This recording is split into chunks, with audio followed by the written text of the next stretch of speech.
living in Singapore for like so many years. So what are some of your fondest memories here? Playing block catching, playing basketball at night, going to my friends' houses and play video games. I would come to the CBD when I was in JC to study because the CBD during office hours is dead quiet. Like I always come to the CBD to study. So I'm very familiar with this area. There are some news stories that help us understand the world we live in.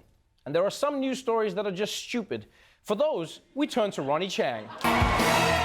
Thank you. You're a correspondent on The Daily Show. So how has being part of the Travel Noah's team evolved you as your stand-up comedian today? Before I joined The Daily Show, I was just trying to make people laugh. The Daily Show, one of the questions we ask ourselves in everything we do is, what are you trying to say? That's probably something that I learned at The Daily Show, is to write a joke and ask myself, what am I trying to say with this joke? Just so that I'm making fun of the right thing. It's Halloween, again. Or as I like to call it, the stupidest time of the year.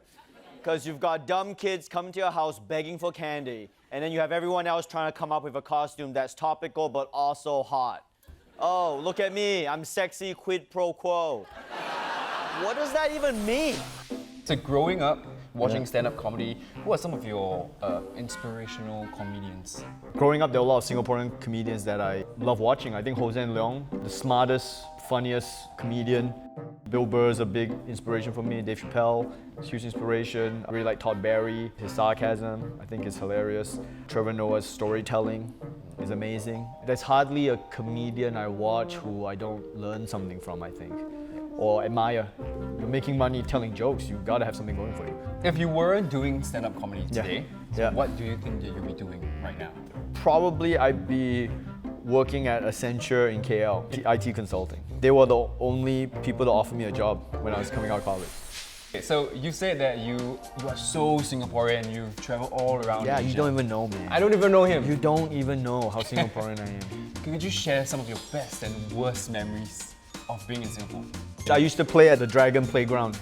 You know the dragon-shaped one with the head and then the skeleton? I used to play on that playground and I broke my arm on it. It took me 6 months to heal. They said it and it healed. It didn't heal right, so they had to break it again and heal it again. Yeah, that was my worst memory. My favorite memory is everything else, probably.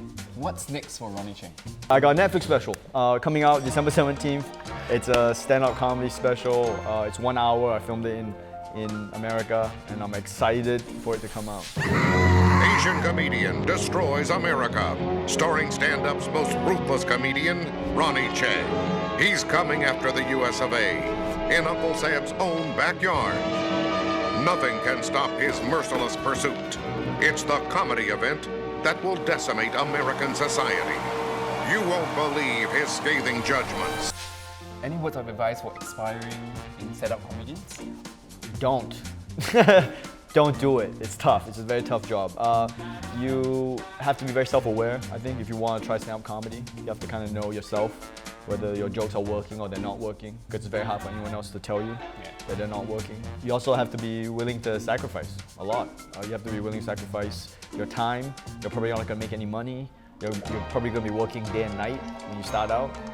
And you're never going to see your friends, because when your friends are free at night, you'll be working. And when you're free in the day, they'll be working. And if you get really good at comedy, you probably will be working on the weekend because you're touring stand-up out of town. So you won't see your friends there. You're gonna miss their weddings, you're gonna miss their birthdays, you're gonna miss your family weddings and birthdays. Girlfriends will break up with you.